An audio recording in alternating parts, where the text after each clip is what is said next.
Қолымдағы тетік. Ажырасу туралы қағаздарға қол қойылған сәттен кейін мен бір-ақ нәрсе істедім. Оның 15 банк картасының бәрін бұғаттадым. Ал ол сол күні-ақ көңілдесімен дүркіретіп той жасауға дайындалып жүрген. Сот ғимаратының алдында мен қалың құжат салынған папканы кеудеме қыса ұстап тұрдым. Таңғы жел шарфымды тартып, жұқа пальтомнан суық өтіп барадым. Асығып шыққам, қолыма ілінгенін ғана кие салғам. Қолым тоңды, бірақ жүрегімде бір түрлі от жанып тұрды. 20 жыл бойы кеудемді басып тұрған ауыр тас біреу алып тастағандай болды. Исатай менің алдымда үнсіз жүріп отырды. Әдеттегідей, жылдам, өзіне ғана керек адамдай. Мөр басылып қағаздар біткен бойда ол артына да қарамады. Тротуар жиегінде тұрған көлігіне отырып, терезесінде түсірмей кетіп қалды. Тонирленген әйнектің ар жағынан жас қызды көріп үлгердім. Қызғылт пальтода, жолаушы орнында отыр. Таныдым, Әйгерім. Қызғаныш болған жоқ. Ашумен де емес, ішімде тек тыныштық пен айқындық бар еді. 20 жыл осымен бітті. Мен телефонымды шығарып, мобильді банкті аштым.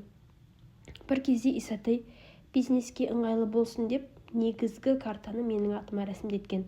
Ал өзіне қарындасы Маржанға ішіп жемдегі достарына қосымша карталар аштырған.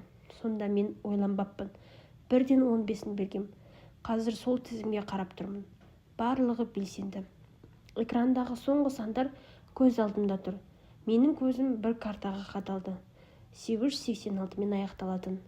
Исатай ол сандарды сәтті дейтін, ал мен білетінмін. Бір ай бұрын дәл осы картадан Әйгерімге қымбат сөмке алынған, шамамен 900 000 теңге. Ернімді тістеп, бұғаттау дегенді бастым. Жер ұстау сұрады. Мен 1 секундта ойланбадым. Экранда жазу шықты. Қосымша карта 886 бұғатталды. Төлем жасау мүмкін емес. Ішім бір босап қалғандай болды. Келесі карта тағы біреуі. Телефон пин деп қысқа дыбыстар шығарып тұрды. Сол дыбыс маған кез келген әуеннен тәтті естілді. Әр пин мені артқа тартып тұрған бір жіптің үзілгені сияқты. Соңғы хабарлама өшкенде 15 картаның бәрі сөнді.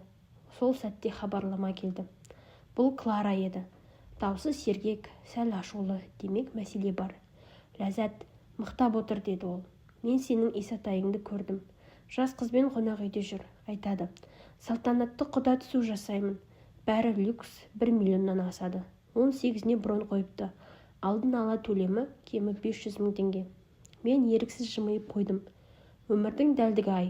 Ол ертегі қалайды, ал менің қолымда рубильник. Бүгін ол ақша салмайды, дедім тыныш қана. Көресің. Телефонда сөмкеме салып үйге қарай беттедім. Жеңіл басып келе жаттым. Денемнен 1-2 келі жүк түскендей. Бұрын осы көшеде өткенде іштей ойланатынмын. Егер бір күні бірге тұра алмасақ ше, сол күн келді. Ал мен тынышпын.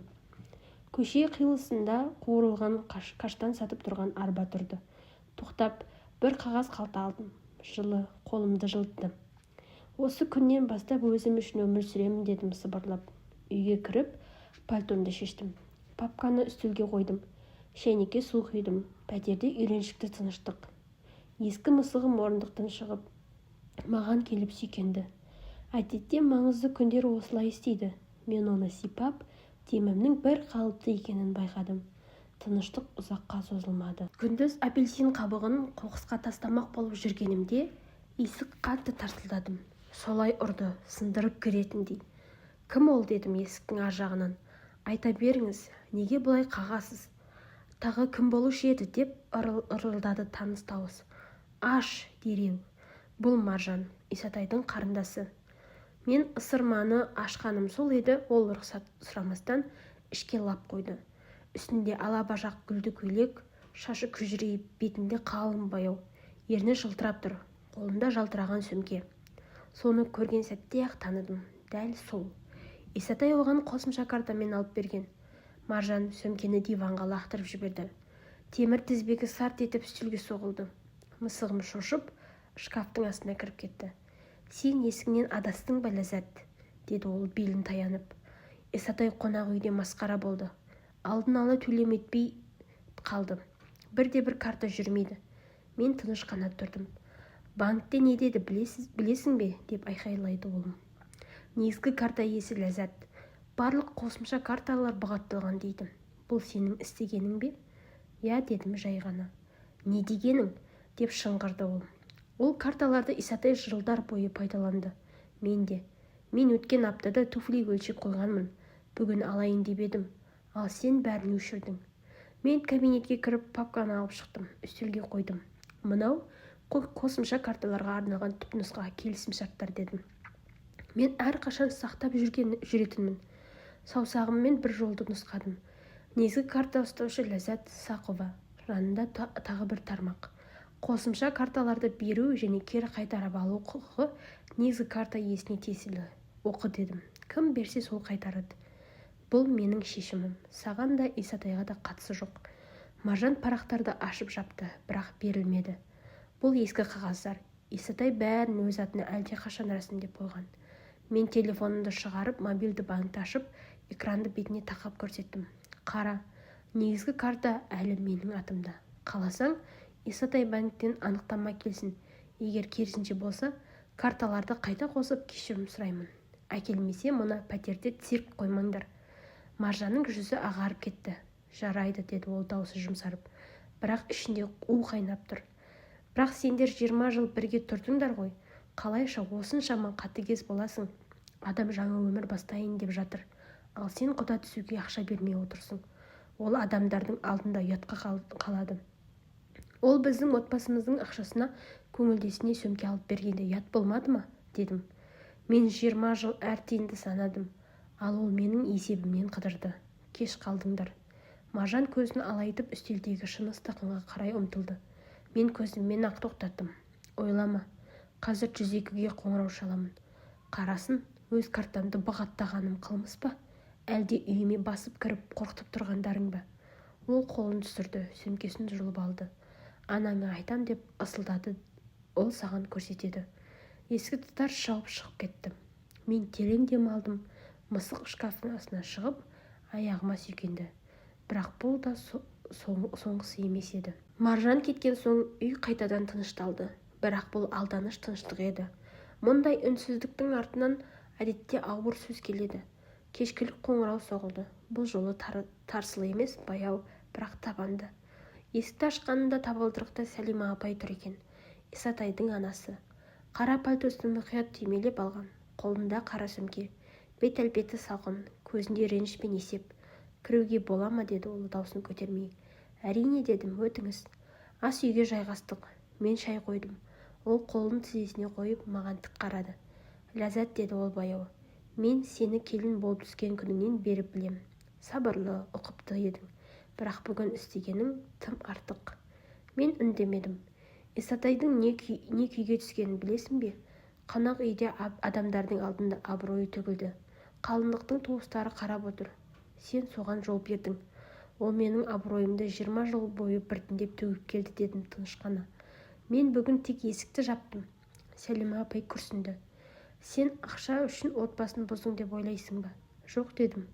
Ақша үшін емес, әділет үшін. Ол сөмкесін ашып бір бума қағаз шығарды. Мынау Исатайдың қарыздары, деді. Сен білмейсің, бірақ ол біраздан бері қысылып жүр. Той, құда түсу, сыйлықтар бәрі шығын. Сен көмектесесің, бәрі тынышталар еді. Мен қағаздарға көз жүгірттім. Сандар көзге ұрып тұрды. 3.200.000 теңге. Түрлі микронесиелер, қысқа мерзімді қарыздар. Бұларды мен төлеуім керек пе деп сұрадым. Сендер заңды некеде болдыңдар, деді ол салқын. Демек, ортақ жауапкершілік. Мен папканы алып, ішінен басқа құжаттар шығардым.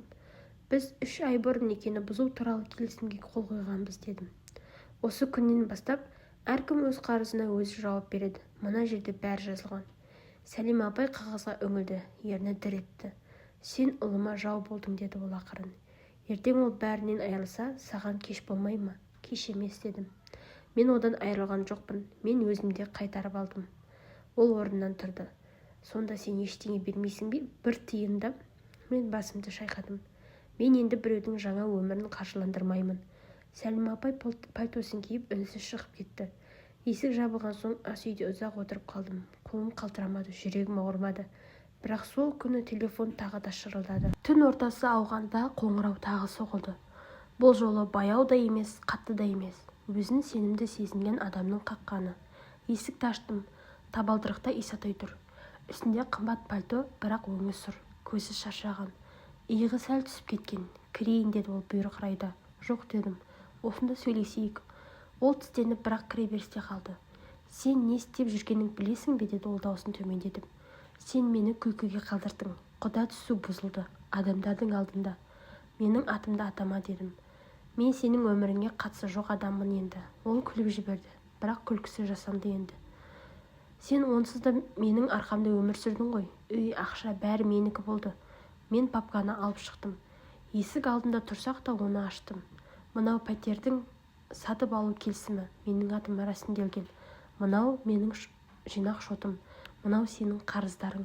Ал мынау, дедім соңғы парақты көрсетіп, ажырасу туралы сот шешімі. Исатайдың иегі дір етті. Сен бәрін алдын ала жоспарлағансың ғой, деді ол сыбырлап. Жоқ, дедім.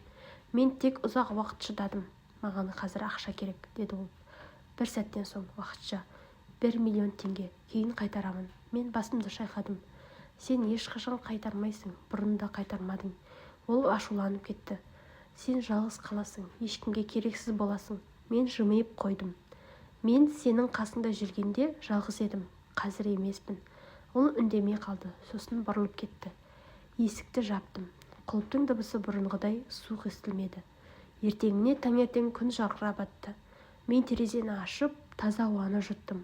Қаланың даусы өзгермеген, бірақ менің ішімде бәрі басқа еді. Телефонға хабарлама келді. Банк хабарламасы. Барлық шоттарыңыз қауіпсіз. Қарыз міндеттемелері жоқ. Мен шай ішіп отырып, алғаш рет асықпай таңғы ас жасадым. Айнаға қарадым. Бетімде шаршау бар, бірақ көзімде еркіндік. 20 жыл бойы мен біреудің әйелі болдым. Біреудің анасы, біреудің келіні болдым. Ал енді өзіммін. Ақша мақсат емес екен, ақша тек құрал. Ал ең қымбат нәрсе өзіңді жоғалтпау. Мен пальтомды киіп сыртқа шықтым. Алдымда менің өмірім, жаңа және өзіме тиесілі. Каналға тіркеліп, лайк басып, коммент жазып кетіңіздер.